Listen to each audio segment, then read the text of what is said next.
Olá pessoal, bem-vindos a mais um podcast do Jurassic Park 4.4. Primeiro aviso, nosso podcast vai ter bastante spoiler sobre o novo filme Jurassic World. Então, se você não está interessado em saber detalhes do enredo, é melhor parar por aqui. Se você não se importa em saber, ou se você já viu o filme, vamos em frente. Segundo ponto, esse é o primeiro podcast que a gente faz depois que nós vimos o filme, né? Então, nós achamos interessante debater o filme em sua totalidade. Então, por isso, talvez fique mais legal para fazer o podcast debater os pontos negativos do filme, né? Claro, a gente vai mencionar os pontos positivos, mas talvez a gente se fixe mais nos negativos. Isso quer dizer que a gente não é fã, que a gente não gosta da franquia? Quem não é fã aqui se manifesta agora. Silêncio. Silêncio. Então, todo mundo aqui é doido pela franquia, todo mundo gosta. Então, é outro ponto que eu queria deixar bem claro. Se a gente falar mal de alguma coisa do filme, de alguma coisa da franquia, de algum elemento, de algum personagem, de algum dinossauro, de qualquer coisa, não quer dizer que a gente está falando mal da franquia, porque afinal de contas aqui todo mundo é fã. Então, isso a gente tem que deixar bem claro, né? Então, hoje nós estamos aqui com o nosso líder, o grande André Corrêa. Dá um alô aí, André. Pessoal, eu já vi 3 vezes. E vocês? Eles devem estar respondendo. Também estamos aqui com o Maxwell Berserker. Dá um alô aí, Maxwell. Ei, gente, beleza? Eu ainda não atingi a quantidade de vezes do André, mas já fui 2 vezes. Vou a terceira no próximo fim de semana agora. Bem, eu só fui uma vez na pré-estreia. Tô doido para ir, acho que amanhã eu vou ver a segunda vez. Tô mais atrasado. Temos aqui também o nosso grande amigo Calberto Soares, o mago das imagens. Dá um alô aí, Calberto. Oi, gente, estamos aqui de novo. Aí, valeu, Calberto.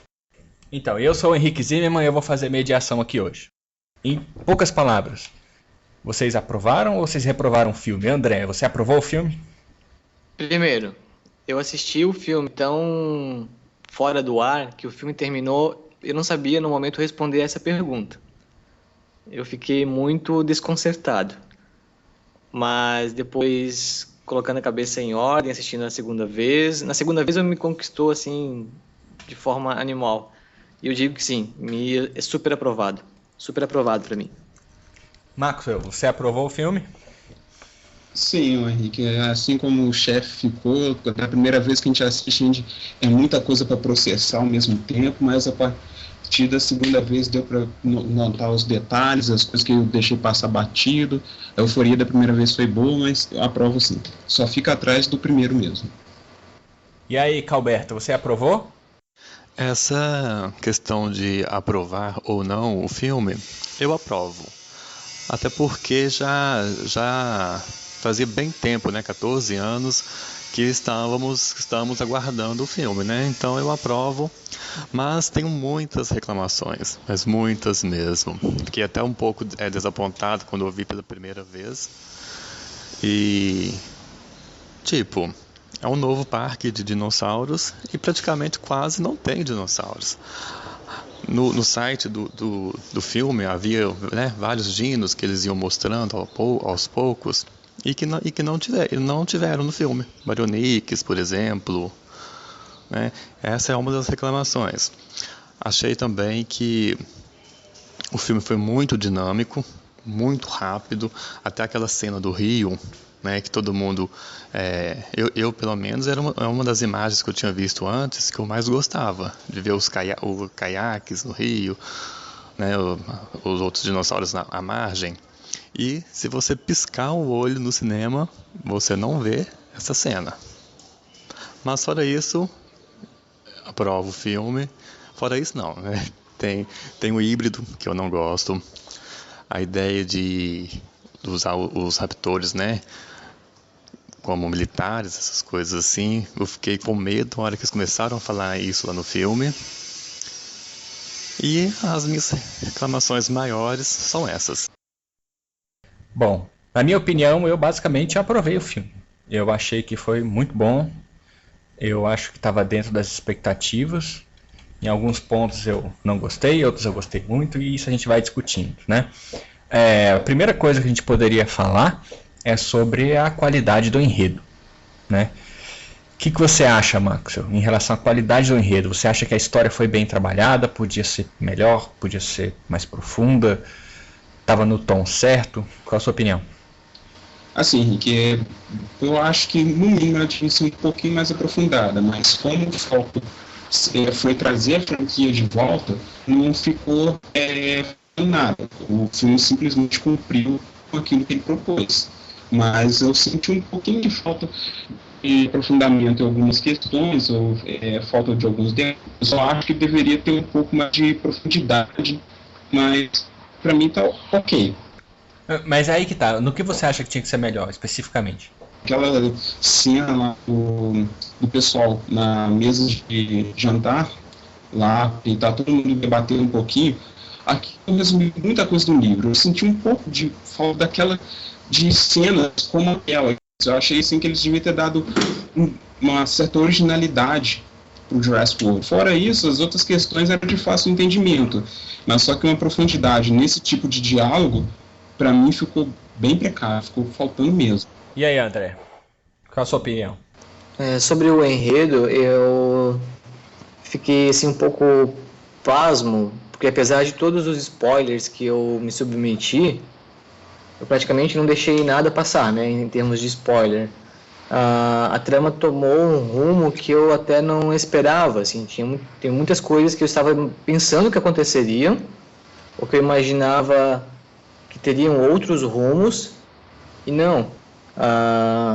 Como, por exemplo, eu imaginava que o fator camuflagem, por exemplo, né, da Indominus, eu imaginava que ela iria usar isso como um artifício durante o filme inteiro, para se esconder, para matar o pessoal, e não aconteceu.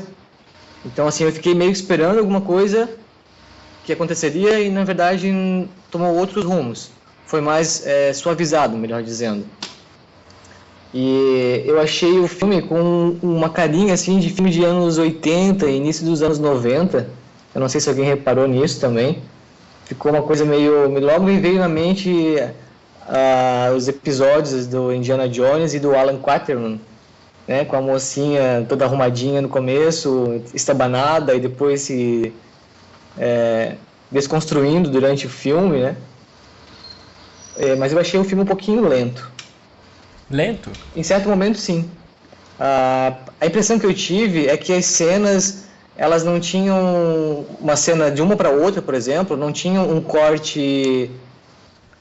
Faltava ritmo. Faltava ritmo, isso. Eu achei que o filme faltou um pouquinho de ritmo, e como nós dois conversando, né, tu falasse uma coisa que eu concordo 100%. Faltou, acho que, uma trama paralela mais bem construída. Isso aí é a minha opinião. Porque eu assim, achei que a história estava boa, mas faltou essa trama. Então ficou tudo muito, muito à vista, muito na cara, então não teve um pouquinho de mistério, né? Realmente não teve surpresas, eu acho que... aí já começa a dar a minha opinião, né? O filme não foi um filme de surpresas. Não foi. Pelo menos para nós, os fãs. Não foi um filme de surpresas. Ele teve algumas pequenas surpresas, mas em termos de enredo, da linha da história, ele não teve surpresas. Foi basicamente uma história muito simples. Fazem a Indômino, ela escapa, cria o caos e a vida segue, né? Eu falei para o André anteriormente, eu senti muita falta de tramas paralelas, que é uma coisa muito comum nos filmes do Spielberg. Você tem várias histórias acontecendo ao mesmo tempo e se intercruzando, e umas dependem das outras para se resolverem, né? E esse filme ele teve uma história muito simples. Uma história simples é até interessante, mas eu acho que quando ela fica simples demais, como foi nesse filme, não é tão legal, não. Essa seria a primeira crítica que eu faria, né? Exceção, eu acho, da participação do Henry Wu, em que nós temos ele colocado pela primeira vez como uma espécie de vilão. Essa eu acho que seria a maior surpresa do filme. Eu acho que o demais era tudo esperado, inclusive pelos não fãs, as pessoas que simplesmente assistiram o trailer e depois foram ao cinema, eu acho que elas não se surpreenderam muito, porque o trailer mostra bastante do filme. Todos os dinossauros, os répteis voadores e o réptil marinho, todos eles aparecem no trailer. Praticamente São os que aparecem no todas filme. as cenas, né? Todas as cenas chaves, com exceção da última, que é o fechamento do filme, todas as cenas chaves aparecem no trailer. E isso me incomodou também, porque ficou muito óbvio. Ficou previsível. Ficou previsível, verdade. E a gente tinha conversado anteriormente, até que nós conhecíamos as cenas, mas não sabíamos qual que seria a sequência temporal delas. Mas acabou que quando eu vi o filme, elas aconteceram na sequência que eu já tinha imaginado. Então, nesse sentido, também não foi surpreendente. Mas, isso aí também eu acho que não chega a desabonar o filme, né? Calberto? Sobre o enredo, eu gostei. Gostei da história, né, de terem reaberto o parque, de terem colocado vários elementos, né, no passeio, nas atividades do parque, porque até então, no primeiro filme, as pessoas entravam nos carros e andavam pelo parque. Agora não, agora os visitantes, né, têm várias opções de lazer, passeio pelo rio, na Girosfere e tudo mais. E o que mais me agradou mesmo foi a ida ao centro de visitantes antigo, apesar que não foi bem explorado. Acho que até mesmo aquela cena do Jeep com as crianças, acho que poderia ter tido algum outro elemento ali para dar um pouco mais de emoção, ação àquela cena. Não apenas eles pegarem o carro e voltarem para o parque, né, ativo. E com relação ao ritmo da ação? Depois que o Indômito escapou, foi correria, mas correria. Tirando a cena do parque antigo, que foi bem rapidinho também, coisa que eu tenho para criticar depois, fora isso, foi bem corrido. Eu gostei. Só achei um pouco, depois que o Indômito fugiu, não sei se vocês conseguiram reparar isso, mas em certos momentos eu senti um pouco da ausência dele.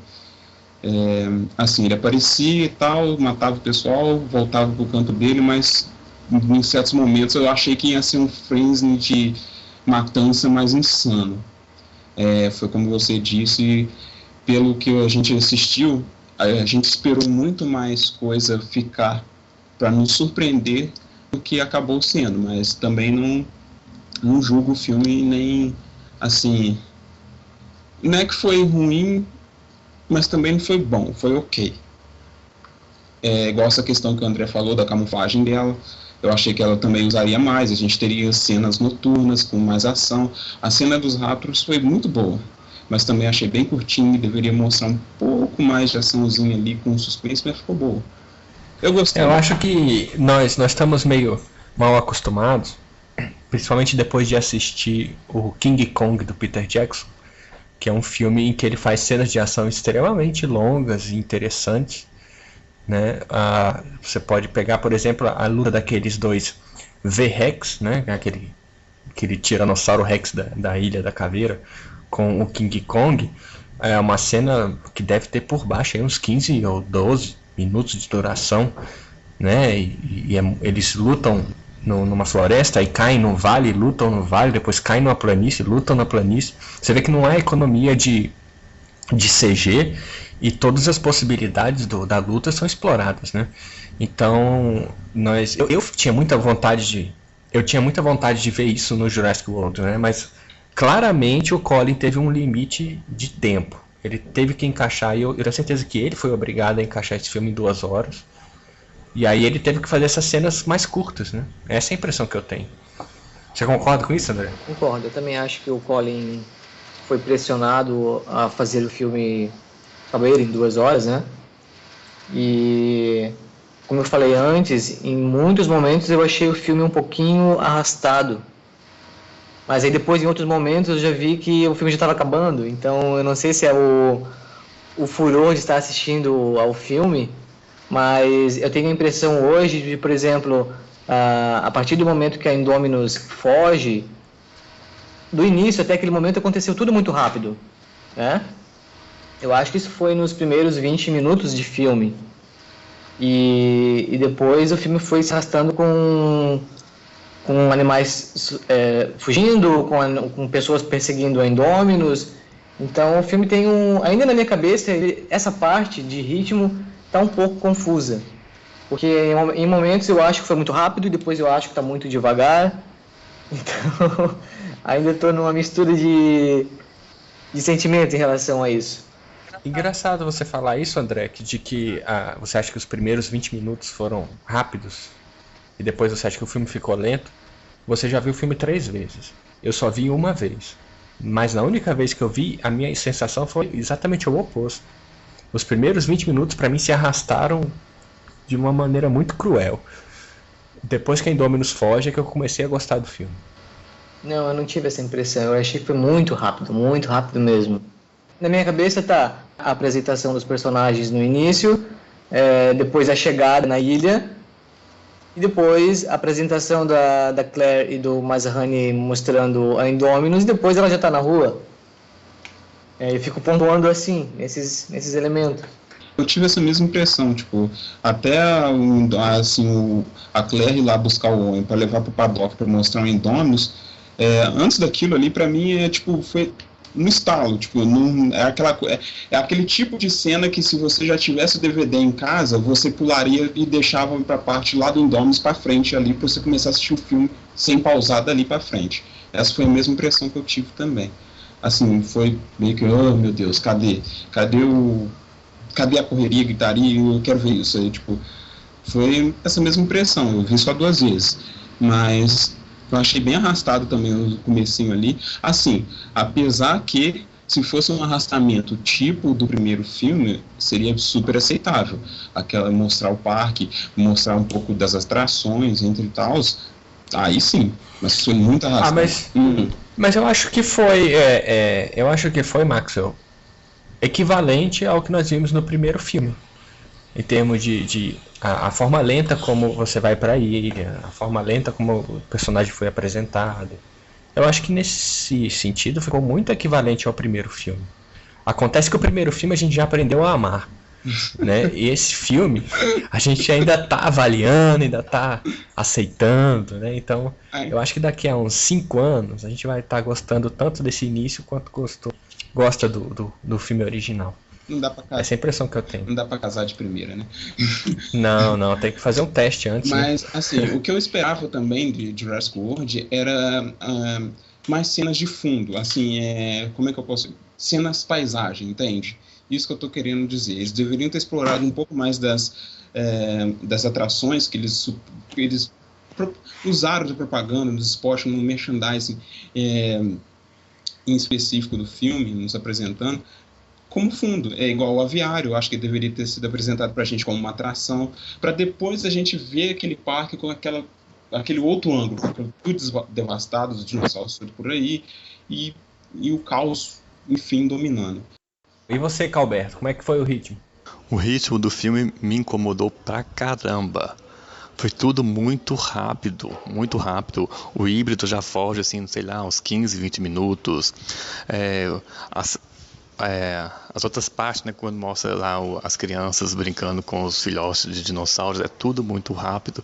A gente senta no cinema para ver o filme, a gente não tem aquela emoção, aquela sensação de estar ali aguardando aquele momento que vai te deixar com bastante tensão, ansiedade, não tem. É tudo acelerado, é uma cena passando em cima da outra e assim vai indo. Quando você vê o filme já acabou.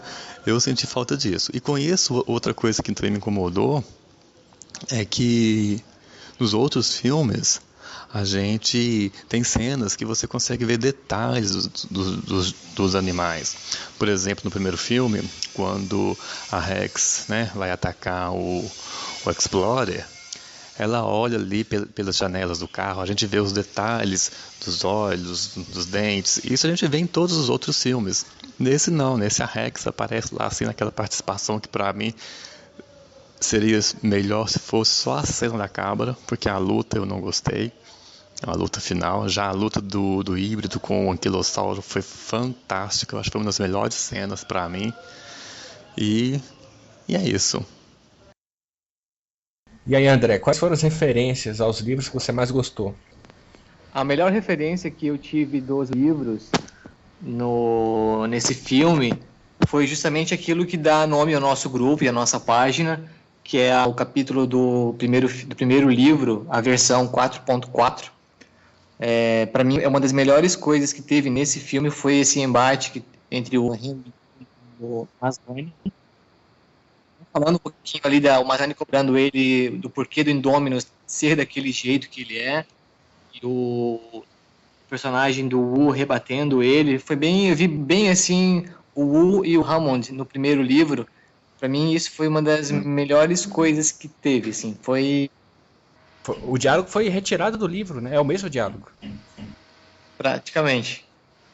E eu confesso que ainda eu não coloquei minha cabeça em pensamentos para tentar ficar observando cada pedacinho do filme, tentando pescar os livros.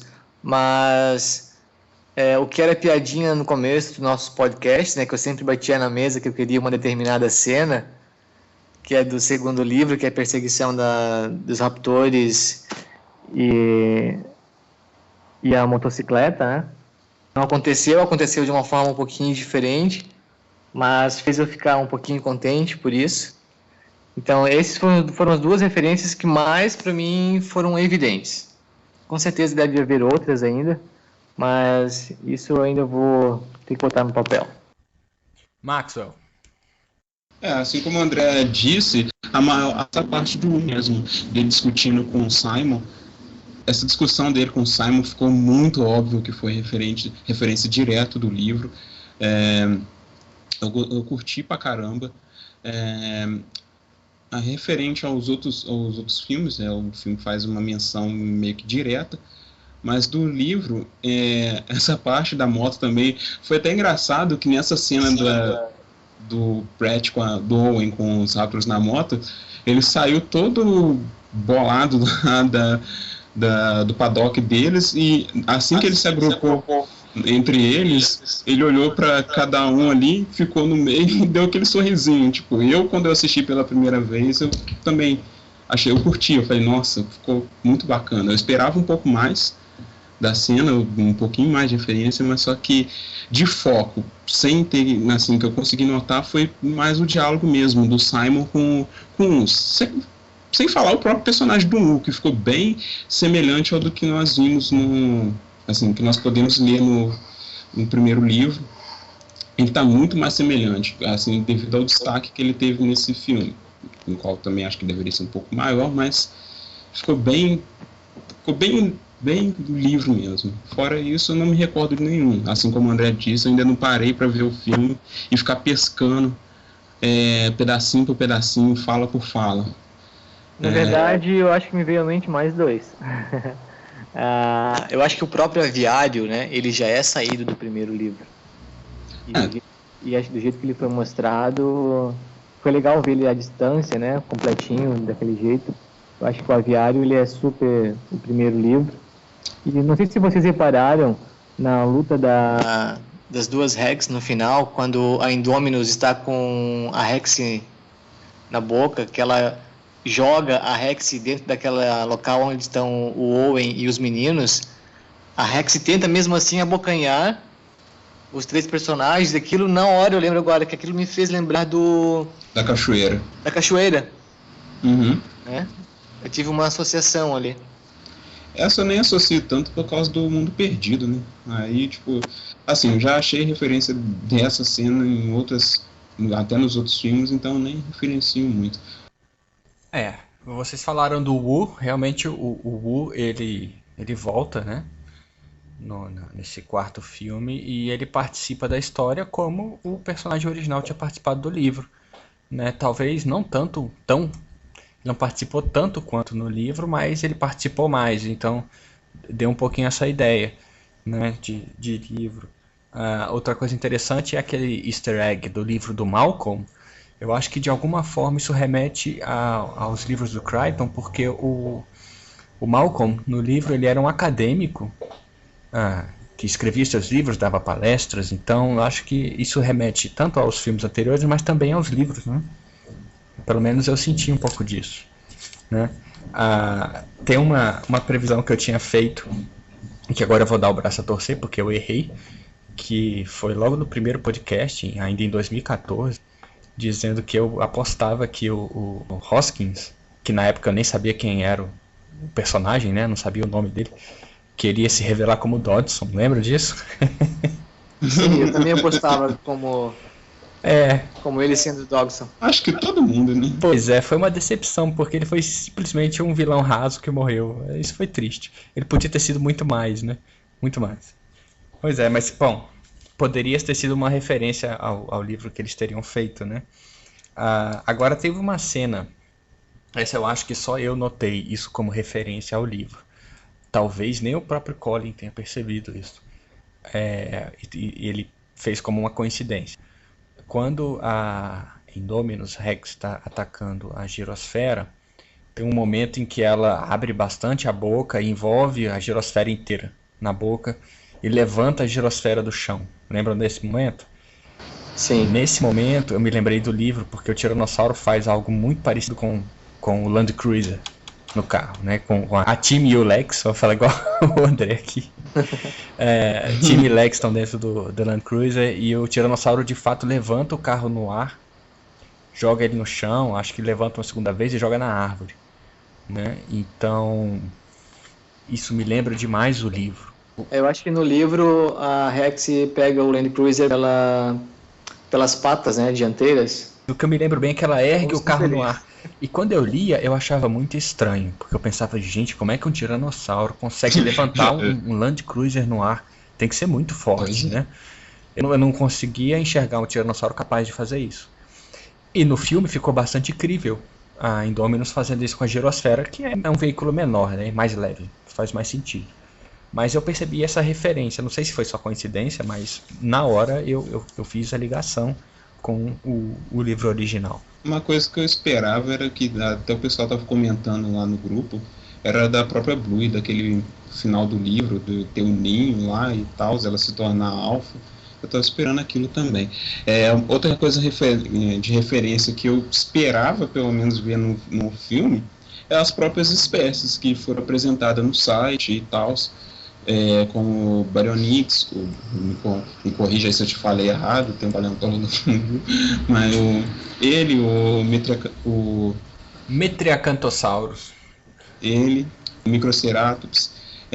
Assim, eu esperava pelo menos ver no filme, principalmente o Microceratops, por causa daquela cena lá das árvores, do Falcon confundir ele achar que eles eram macacos, ver eles mesmos eram. Eu esperava um pouco disso, mas pelo visto passou de batido de novo, tanto que eles nem apareceram no filme. Sim, isso foi uma coisa que incomodou os fãs, né? A falta de dinossauros que foram anunciados, que estavam no parque, que estavam na ilha.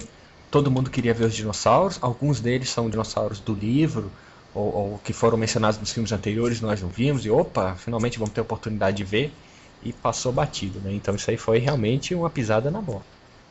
Esse foi um enfoque que eu quis dizer, tipo, cenas de plano de fundo, cenas paisagem com essas espécies já preencheria bem, assim, seria o suficiente. Eles não precisariam ter cenas em específico lá. Claro que a gente ia adorar, mas se ao menos aparecesse ao fundo, como igual no primeiro filme. A gente tínhamos lá no mural do centro de visitantes os Parasaurolophus, tinha, acho que na mesa de jantar da Ellie com o John, tinha o esqueleto deles, umas camisas, mas eles mesmos só apareceram naquela primeira cena quando o Brachiosauro apareceu, quando mostrou o lago por completo. E assim, a gente não repara neles numa primeira vista, a gente só vai reparar depois de ter visto pelo menos umas 3 vezes, mas estavam lá, não quer dizer que não estavam. Ah sim, outra referência aos livros é o fato deles atirarem nos dinossauros com bazuca. Nossa, nem fala. Isso ficou legal. Só uma dúvida, até hoje eu não sei quem que morreu. Eu não sei se é a Delta ou é a Charlie. Eu acho que o raptor que morre é a Charlie. Só estou dizendo isso porque eu lembrei que o Hoskins estava lá com o Barry e o Barry fala para ele que o nome daquele dinossauro era Delta.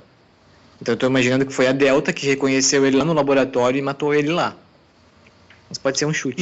Mas é engraçado, porque até uma questão que eu ia criticar do filme foi essa do squad, porque diferentes falaram tanto desse squad, que cada um ia ter um tipo cada um ia ter ali seu estilo próprio. Ah, isso aí no penúltimo podcast eu falei contigo, Marcos. Eu falei, esse negócio tá escrito no brinquedo, mas a gente não viu o filme. Não, isso aí até tá, mas a questão da coloração teve até diferenciação. O problema foi que deixou no filme, eu não sei o que eles fizeram com filtro, sei lá, mas cada um ficou muito semelhante. Eu só consegui diferenciar a Blue e das demais, e a Charlie, porque nas cenas de dia ela era verdinha, é a única que é toda verde e mais clara das demais. Fora isso... Pois é, Marcos, mas você lembra aquela questão da mistura de DNAs que estava vindo no brinquedo para explicar a construção de cada Velociraptor? No final isso não teve relevância nenhuma na história. E a gente mal consegue diferenciar quem são os raptores. Eu acho que para resolver esse problema, só quando sair em Blu-ray a gente assistir em casa com calma para poder ver a cor de cada um e definir quem morreu em cada cena. Porque o destaque foi dado todo para Blue e os outros eram os outros. Sem falar que falaram que ia ter até diferenciação na questão da pupila dos olhos, né? Nem isso teve. Por falar em Blue, a Blue já é uma grande referência também ao primeiro livro, né? Só pelo fato dela ser o dinossauro dominante do grupo e ter aquela listra, já nos diz que é o livro Jurassic Park. Essa é a menção que eu tinha feito aquela hora. Só que no final do primeiro livro eles tinham criado um ninho perto da costa, não tinha? Sim, na porção sul da ilha, perto da praia. Então, eu achei que no final do filme teríamos alguma coisa do gênero. Mais alguma referência, Henrique, que tu achou? Olha, a princípio não. Completa hoje uma semana que eu vi o filme. Nossa, parece que faz tanto tempo.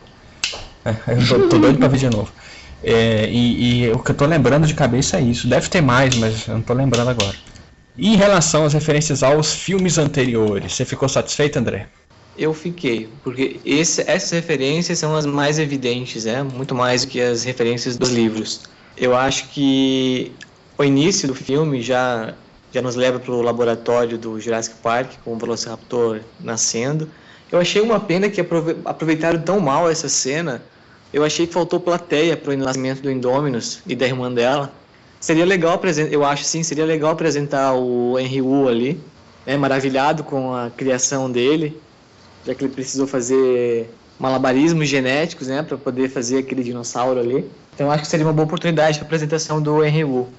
A balsa chegando na ilha, isso ali, o movimento de câmera, não sei se repararam, é igual ao movimento de câmera que o Spielberg usa no Mundo Perdido, quando a barca está chegando também na Ilha Sorna. Achei uma certa semelhança ali. Sim, é bem parecido. Comecei a reparar que tem alguns movimentos de câmera que o Colin também copiou do Spielberg, mas isso é mais pra frente. Referência mesmo, é claro que eu fiquei muito feliz de ver nublar. Essas imagens assim, aéreas, panorâmicas, foram uma das melhores coisas do filme pra mim.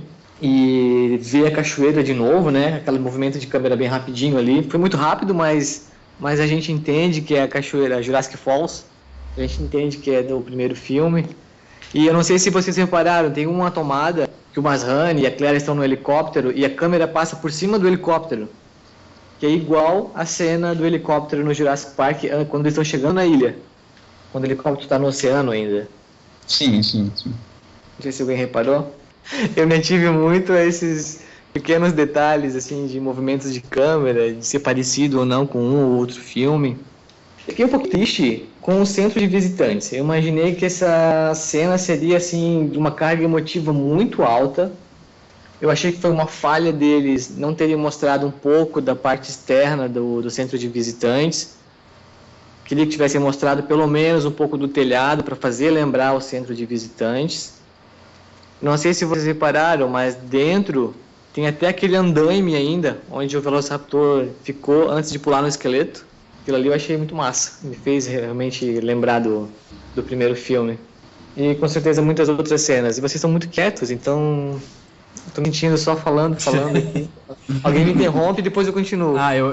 Talvez eu vou eleger a minha cena favorita do filme como o retorno ao centro de visitantes. Na verdade, acho que a cena que mais me deixou empolgado foi o Jeep em si, porque o centro de visitantes foi bom, foi bacana. Mas foi ok. Eu esperava uma cena que mostrasse por um ângulo exterior ali, igual o André falou, pelo menos um pouco do telhado do centro de visitantes. aquela cena bem, tipo, eu também esperava uma carga emotiva. Eu achava que quando eles mostrassem o centro de visitantes, ia ser aquela coisa, tipo, meu Deus, não é possível, e por aí vai. Sem falar a trilha sonora, né? Porque pecou bonito ali. Ali faltou um John Williams que, nossa senhora, eu fiquei... Foi, verdade. E olha que mesmo assim ainda elejo ela como a minha cena favorita, porque aquele momento em que o menino chega com a tocha perto do painel, foi muito bonito. Foi uma homenagem muito bonita. E a gente reconhece tudo, né? A gente reconhece o esqueleto no chão, reconhece o pedacinho da faixa, reconhece a escada, o André percebeu o andaime lá no fundo. Depois, quando ele entra na garagem, tem as capas de chuva, uma delas que o Nedry usou, né?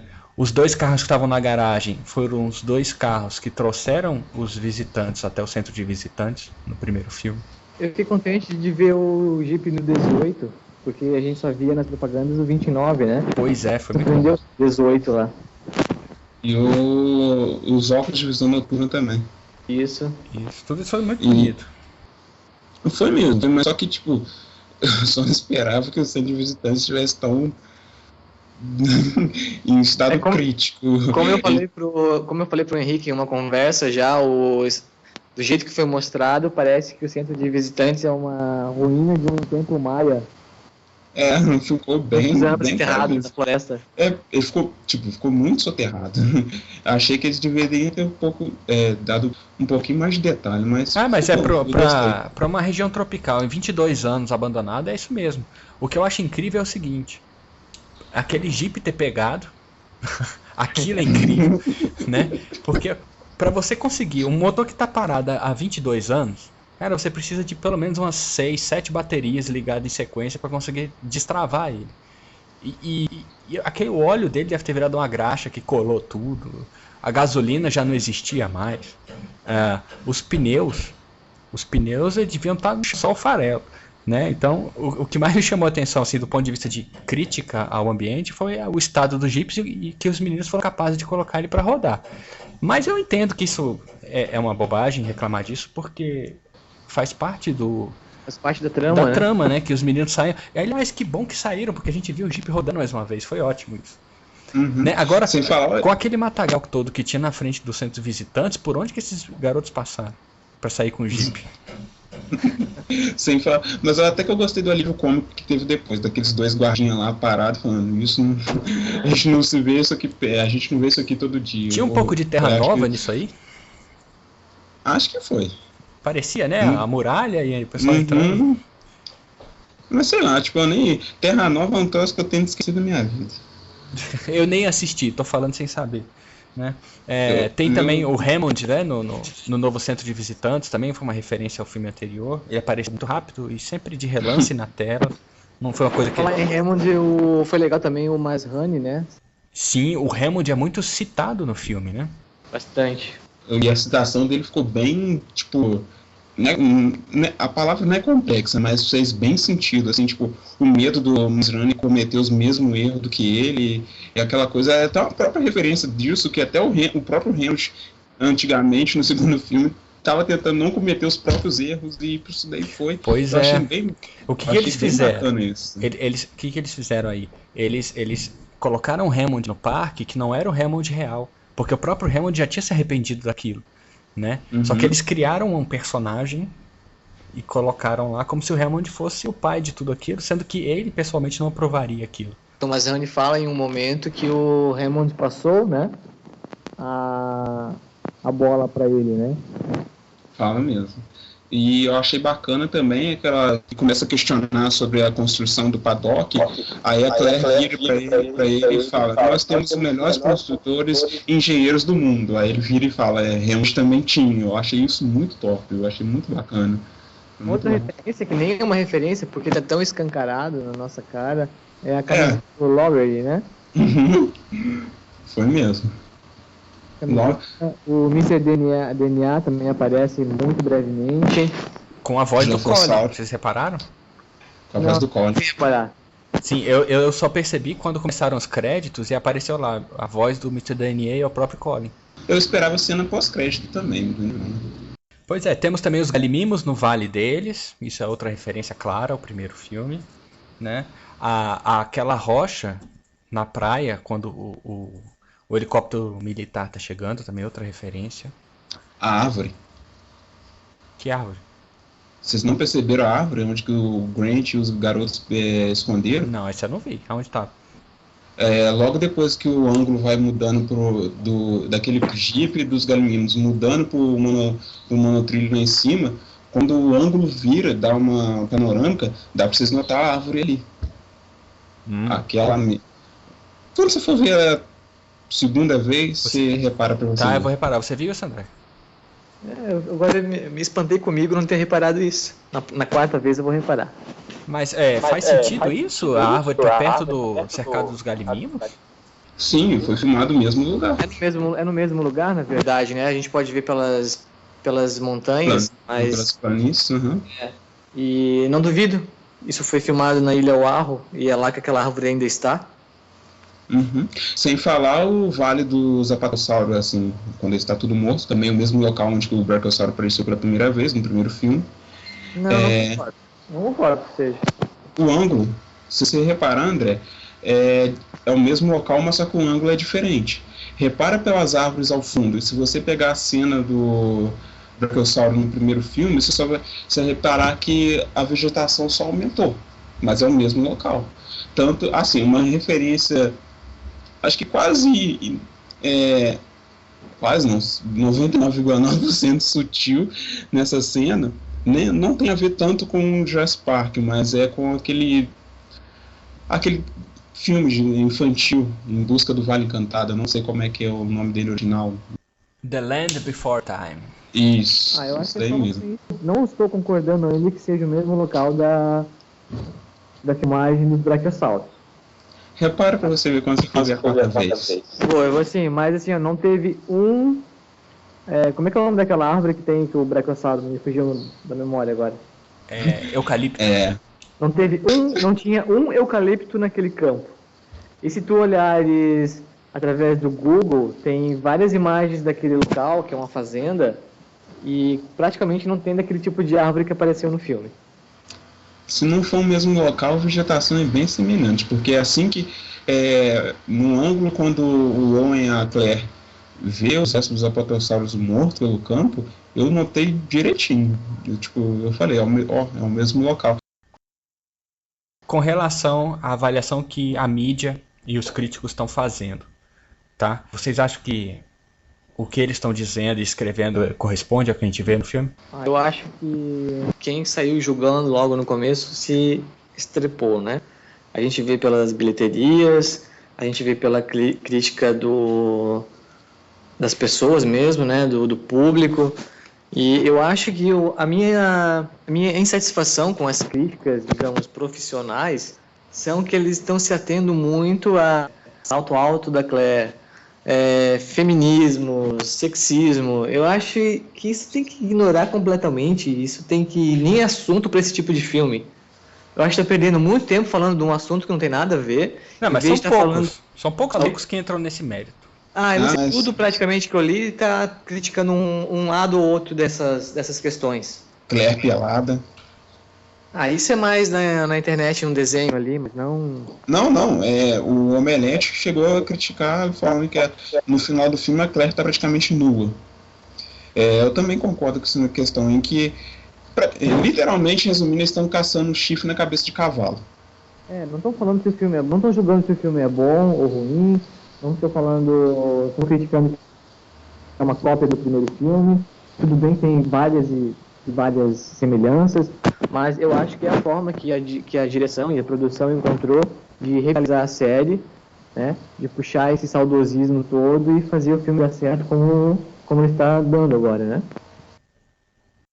A minha variação pessoal, assim, se você está preocupado com sexismo, a franquia do Jurassic Park é o lugar ideal para você. Por quê? Você pode ter um filme supostamente machista, que foi esse quarto.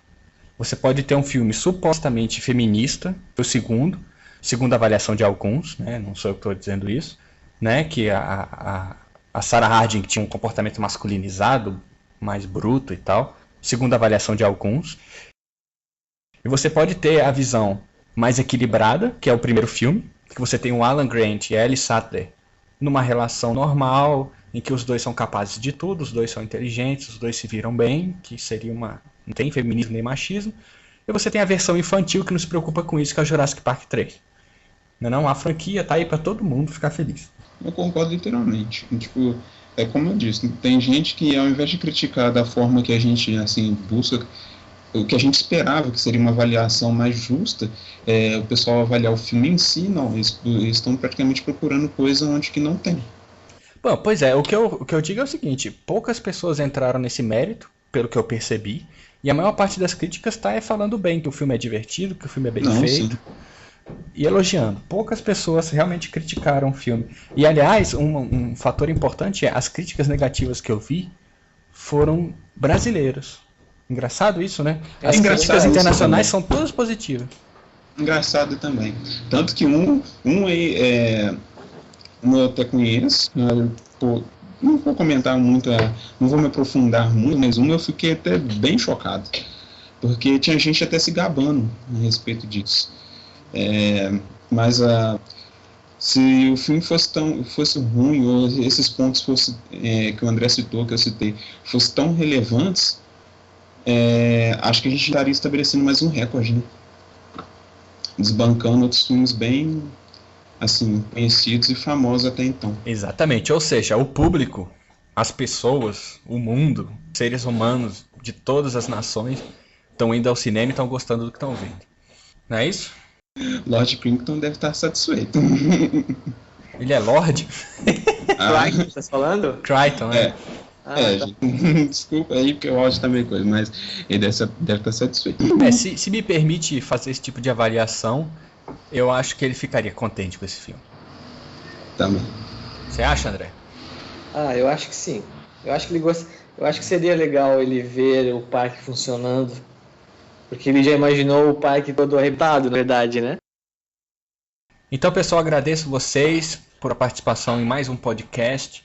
É óbvio que esse é só o primeiro podcast que a gente vai falar do Jurassic World, né? Nós temos muita coisa para falar aí pela frente. Nós vamos fazer podcasts específicos sobre dinossauros, específicos sobre os personagens, específicos sobre questões técnicas do filme. E isso aí agora é um banquete para os fãs ficarem se debruçando, né? Então, obrigado, Maxwell, pela participação. Dá um alô aí, final. Por nada, tô aí toda vez que precisar, se chamar. Gente, para quem ainda não viu, corre logo pro cinema.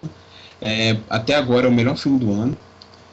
Já como eu citei anteriormente aí, já estabelecemos o mesmo recorde de bilheteria. E para quem já viu, vê de novo, vale a pena. Eu já vi 2 vezes, vou mais uma terceira, quarta, quinta e por aí vai. Depois da saudade, né? Da saudade, você pensa, saiu do cinema e eu não vi, ou vi só uma vez. Quando tá no cinema é a oportunidade de ver várias vezes, né? Aliás, até uma dica que o André deu. Assistam em 2D, né, André? Não tá bem melhor em 2D? Isso, justamente. Eu já vou caminhando essa semana ainda para a 4ª vez que eu vou ao cinema poder assistir. E é como o Henrique falou agora mesmo, eu acho que a gente não pode perder a oportunidade de assistir esse tipo de filme, a nossa série no cinema. Eu e o Henrique, nós tivemos a sorte de poder ver desde o primeiro nos cinemas, mas nem todo mundo teve a sorte, nem todo mundo teve a oportunidade, nem todo mundo ainda era nascido naquela época. Então, agora são outros tempos. Se puder ir ao cinema, vá, vale muito a pena.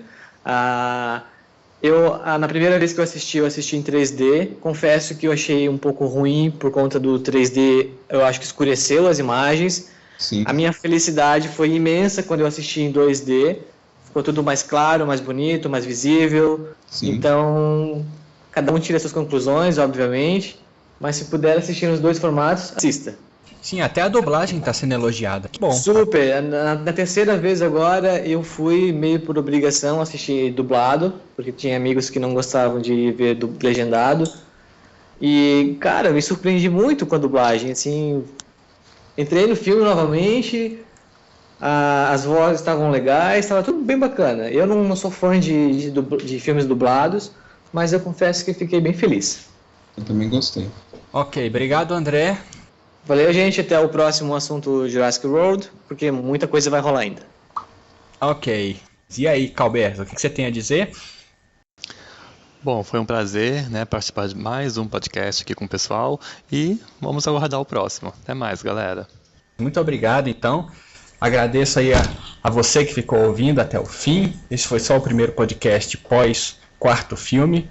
Acessem a nossa comunidade no Facebook, acessem nosso blog, nosso site, acompanhem nosso canal do YouTube. Sempre temos novidades e muita coisa bacana sobre a franquia. Um abraço e vamos que vamos.